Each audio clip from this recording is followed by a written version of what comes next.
Il big match del Catena tra Atletico 2000 e Tor Tre Teste termina in parità 0-0, infatti al termine dei 70 minuti è subito la formazione di Mister Polin a cercare il vantaggio con questa conclusione alta di Palomba, poi poco più tardi recupera palla Russo che si infila nello spazio, calcia forte verso la porta da Pare e poi Russo non riesce da due passi a deviare verso lo specchio. Tor Tre Teste in avanti con questo calcio di punizione battuto sulla testa di Gabriel Terracina, termina alta però la sua conclusione, ancora il numero 8 a rendersi pericoloso poco più tardi con questo mancino che termina al lato.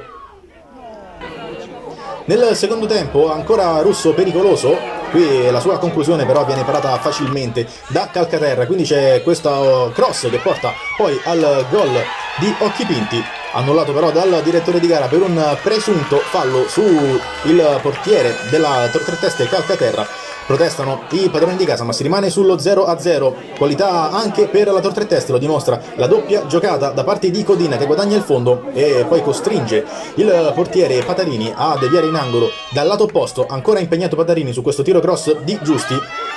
Quindi sul cross che ne consegue c'è il colpo di testa da parte di Agrifoglio che termina sull'esterno della rete, finisce così al Catena, nessun vinto, nessun vincitore, termina 0-0, un punto per parte.